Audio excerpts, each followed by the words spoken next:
Hi guys, Dr. Mel. We're busy with chemistry. We started with the atom. We then went on to the periodic table as well as the molecules that's forming from a bond. We call that a chemical bond. In this lesson, we're going to focus on the shape of this molecule being formed. So it's very important that you know the difference between an ionic and a covalent bond. That can only happen if there's valence electrons available. So this will latch onto the chemical bonding chapter, and you need to know what this chemical bonding is. So it's valence electrons of an atom. Now let me just tell you again, hydrogen is 1s1. So that's the valence electron. If I've got chlorine, I've got 2s2 2p5. So I've got 7 valence electrons. It's important that you know the valence electrons will be on the outside. So valence electrons, they are involved in the bonds to form a molecule. It can be 2, it can be 3, and we'll show you later it can even be more than 3 or 4. They have to react with each other and they have to collide. I've got 2 particles here in front of me. Can you see them? They have to collide. They've got to touch each other in order for them to bond. But remember, it's got electrons on the outside, and electrons repel each other. So there's got to be a very, very effective collision before they start to bind. You've got this attraction. Inside, you've got the nucleus, which is attracting the electron. You've got another nucleus with that electron. So you've got here 2 positive charges. You've got here 2 negative charges. So you always have repulsion as well as attraction forces. As soon as the attraction force is greater than the repulsion, it will bind. It will attract the other atom nearer and it'll bind. And why will it bind? Because it's then stable. It's at an unstable or an energized level. As soon as they move into this bond, they are stable and at the lowest state of energy. It's exactly like a child coming from school, going to lie down on the bed. That's the lowest state of energy. And then it's fine. You just want to get rid of all that schooling stuff. So what's happening in a chemical bond? We can have, like for instance here, 2 atoms of hydrogen with 1 oxygen, and we can form a molecule, water.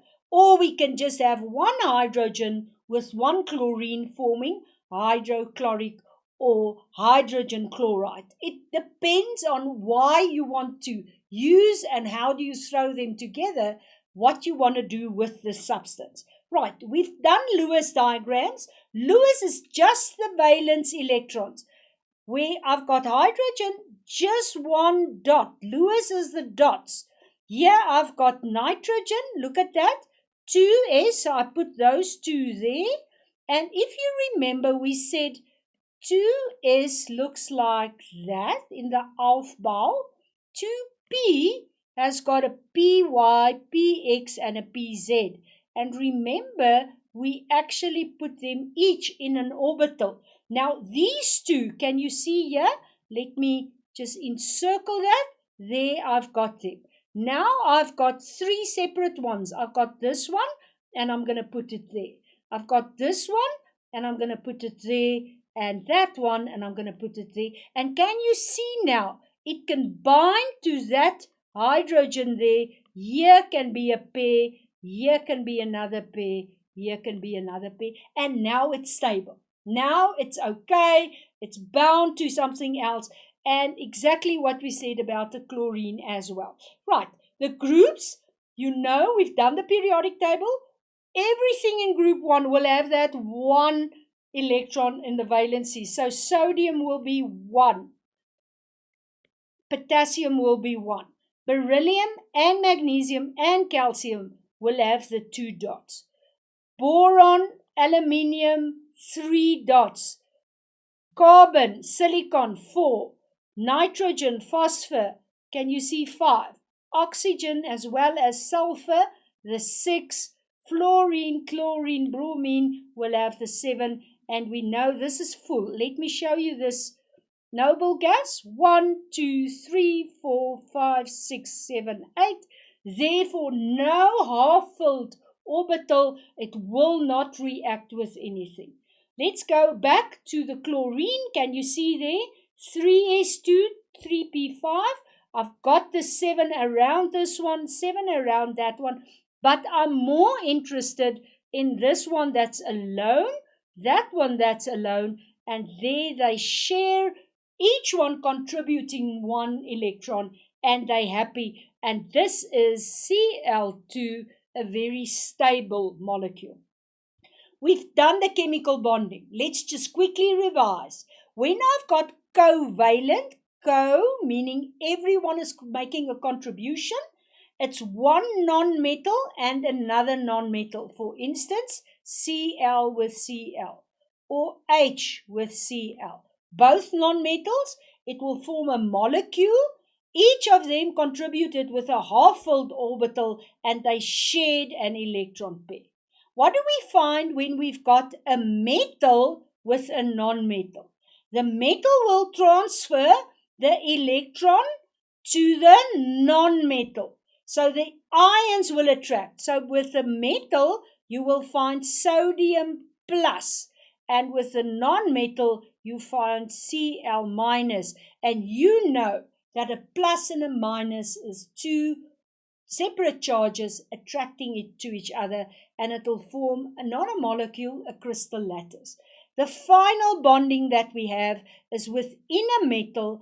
And here we find a piece of metal with its positive nucleus, and it's many of them. Let's say, for instance, copper, and around the copper you have the electrons in their energy levels. Now you can see what's happening here.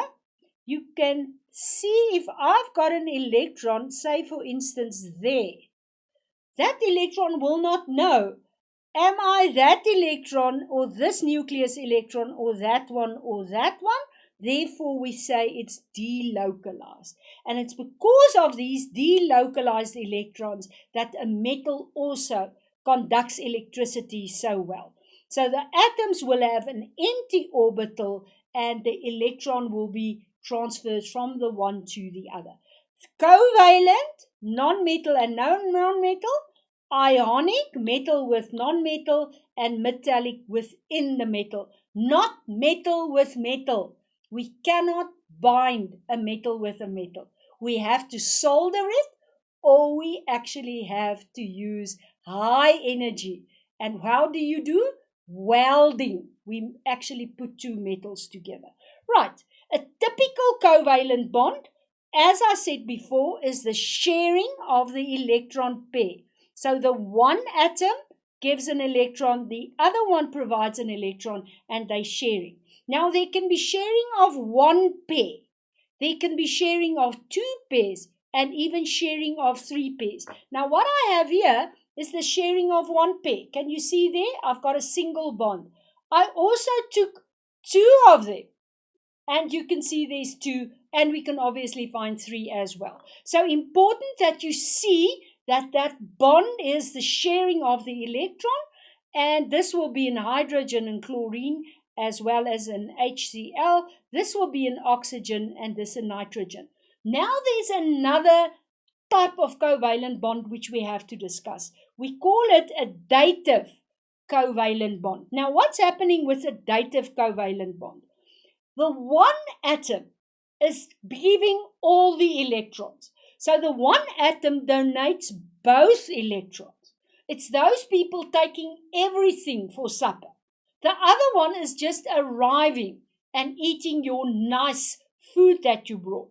To form the bond, you'll have the one donating both, and then very important, the other one having nothing. Like for instance, hydrogen plus. If it's a positive ion, it already gave away the electron. So what will happen in the case of water? I know where I've got water. I've got a hydrogen there with the 2. a hydrogen there with the 2 electrons being shared with the oxygen. What happens now is that this hydrogen will come with a plus and it can actually latch on and lie there. So you'll have the 3, I don't know what this one is doing there, you'll have 3 hydrogens on 1 oxygen. Let's have a look at the nitrogen. Nitrogen has got the lone pair there.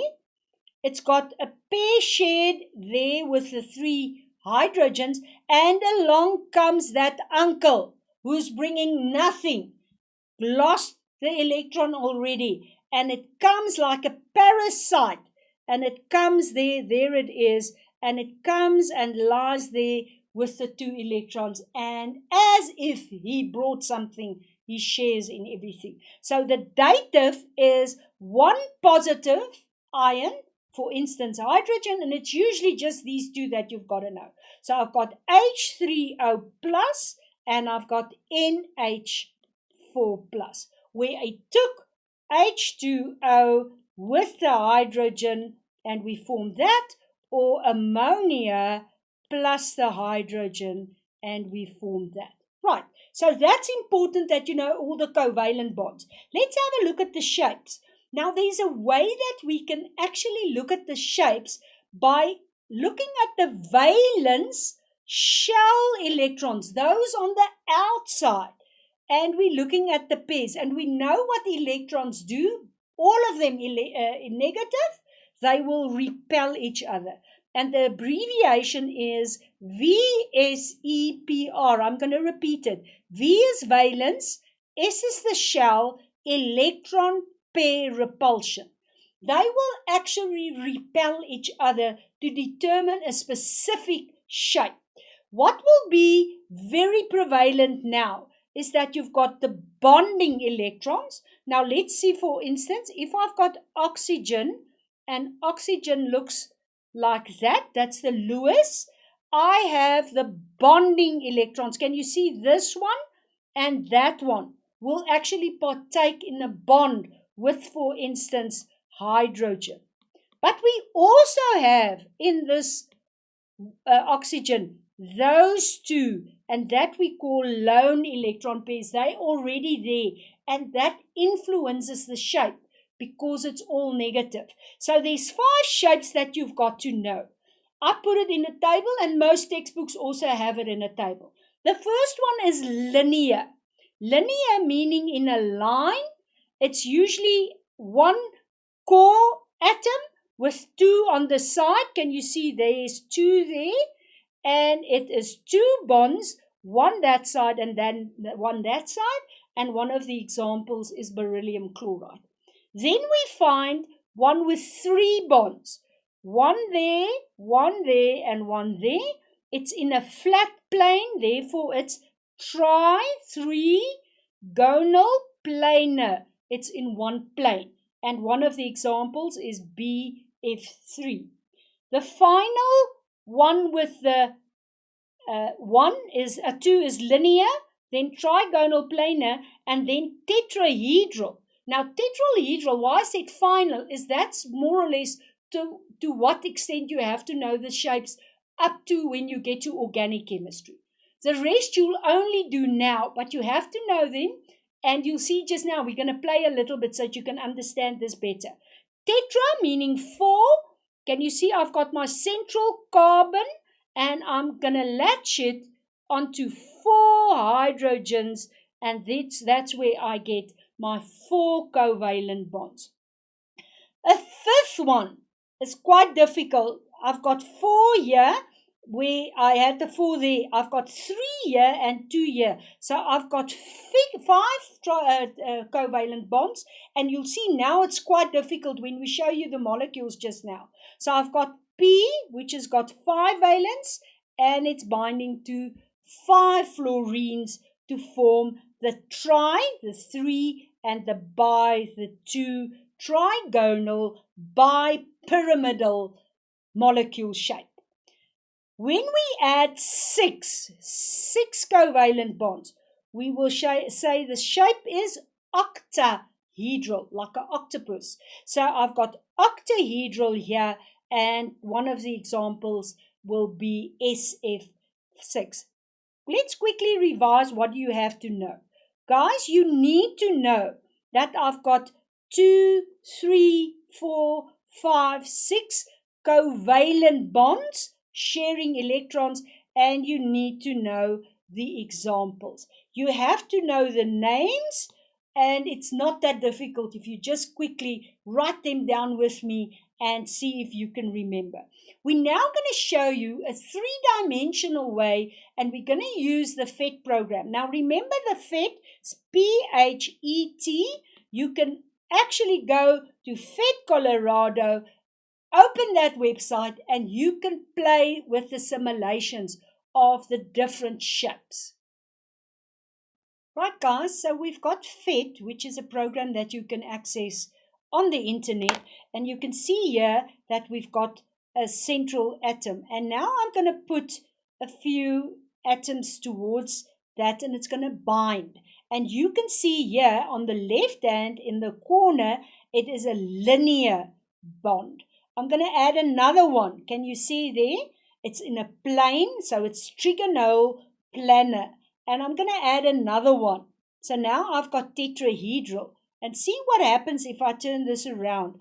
I specifically asked to see the angles between them. Can you see I've got the angles between them, and I can move them around. And you've got to play with this to see what's happening. Here I've got the trigonal 3 and bipyramidal, so it's 5 bonds. And then finally we get the octahedral. So this you can play around with a little bit. If you go down to the model, to the real molecules, you'll find in the right-hand corner that you've got an option of the 5 shapes that we've done. We've got the Be, beryllium chloride, and you can see there I've got a linear, it's 180 degrees with the 3 molecules. Now I'm going to go to the borine with the 3 fluorides on it, and that's the planar. So it is specifically a trigonal, tri-3, and it's on the same plane. And again, I can use and move this around because it is 3-dimensional. So it can be to the back, to the front, and it can be anywhere. And you've got to play with this to understand. I've got 4, so I'm going to use the methane.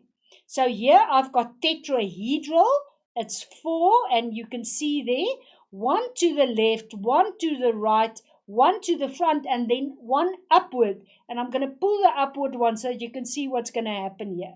Can you see the angles change, and you can manipulate it. Let's go to the one with the 5. I've got in the middle the phosphor, and on the sides 5 chlorines. And you can see what's happening. It is trigonal, 3 of them there, and then 2 in a pyramid shape. Can you see what's happening there? I'm pulling it towards the front and to the top. You can see what's happening. So you need to play with this to see what's happening. You obviously have to know that when it's 5, it's got the trigonal bipyramidal name. And then finally, the octahedral. I've got sulfur on the inside, the center, and there's 6 fluorines bound to the sulfur. Can you see the very interesting way? I cannot show it to you. I cannot explain it better than this program does. So guys, go onto the internet, and I'll show you the link just now. On the right-hand corner of this, you can see PhET. That's the website you go into. It's free of charge, and go play around with some of these shapes. That was fun, watching the molecules increasing the covalent bonds and actually playing with that. And I'd advise you to go through this again before you write exams so that you really know what's happening with the molecule's shape. So PhET, it's Colorado, and you can find more simulations on that program as well. Right, guys, do we know the valency electrons of an atom? Yes, we do, because we've got a periodic table. We can find it on the periodic table.